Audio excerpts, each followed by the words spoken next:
God created this beautiful cosmos around us, and we in this cosmos.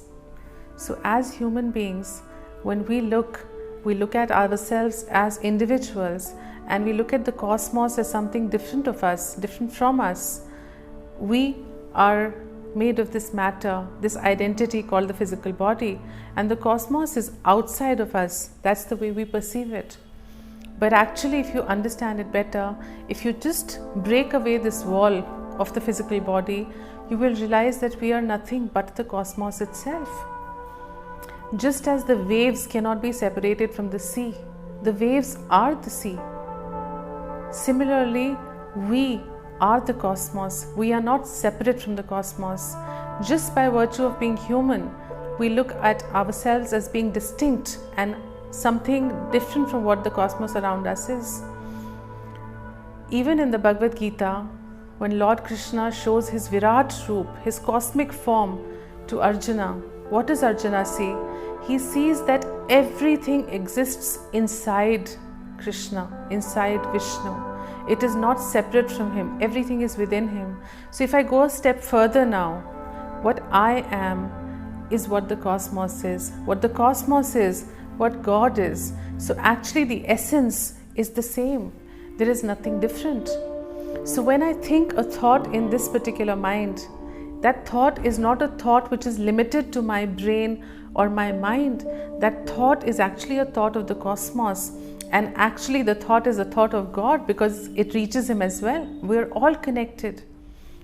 That is why we say think good thoughts. What you think again and again, or what you think with deep conviction and belief, is going to manifest. 100% it is going to manifest, because you are connected to the cosmos as one. You are connected to God as one. So whatever you think with passion, the cosmos, God, all get together to make that come true for you. So actually you should be very, very aware of every thought you think. A mother who thinks, oh my God, my child is going to fall ill. Oh my God, my child is going to fall ill, is reaffirming to the cosmos that her child is going to fall ill. And so when the child falls ill, she says, oh, I knew this will happen. Actually, she did not know it will happen. She made sure it will happen. I am not saying you are the cause of your child's disease. Please understand, anything we think, we make it happen by making it bigger. We give all our energies to it, and anything you focus on with all your energies has to become big. So when you focus your energies on your problems, you obviously make them bigger. And when you focus energies on the good things of life, on the happiness of life, on the fulfillments of life, you make them also bigger. Be very, very careful of your thoughts.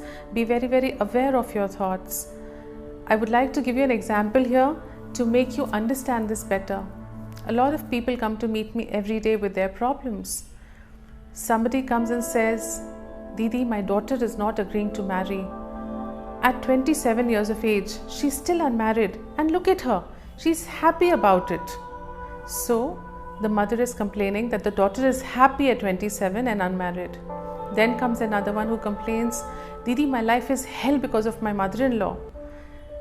I am suffering every day because of her. And she cries. But when I question further, I realize she has an amazing husband, beautiful children. But what is her focus? The focus is the mother-in-law and the problem. The other lady, what was the focus? The focus was the daughter and the problem. Every time you focus on a particular problem, you are actually giving it your energy, because that energy is again connected. It is not like the problem is in the head and the problem is again outside of the head. It is all connected. What I'm thinking here is becoming bigger and bigger. It is manifesting as very big. So the best thing to do is to make a problem easy, take away its energy. And how do you take away its energy? By stopping to make it big, by stopping to focus on the problem. The moment you withdraw all those energies and put them to something nicer, the problem anyways becomes small. Now for this particular lady, the moment she stops focusing on the mother-in-law as the big problem of her life and starts expressing gratitude for the husband and the children, for her happy family, focuses more on her happiness, her little joys, obviously that will lose its problem. It will lose its energy. We make our problems big. The mother who is unhappy that her daughter is happy at 27, think about it. What do you ultimately want? You want your child happy. Your child is happy, but you are unhappy about it, and you are giving her the energy to create more unhappiness around a happy child. Please don't do it. Use these energies for good things. When you want something, think positively about it with passion. It will come to you. Thank God, express gratitude for your many blessings, and the blessings will increase and come back to you manifold. And every time you crib about a problem, look around you. This world is full of far, far, far bigger problems. When you come to me every day with your petty issues and call them big problems, I get angry. I do not understand. Do you realize how much suffering is there in the world? You don't even know what people are going through, and you make these very, very, very petty, minuscule, inconsequential problems and blow them up big, and then live in that misery of those problems. Oh, I'm suffering. You are responsible for that problem. No God has imposed or inflicted it upon you. Even the cosmos has not given it to you. It is totally self-created.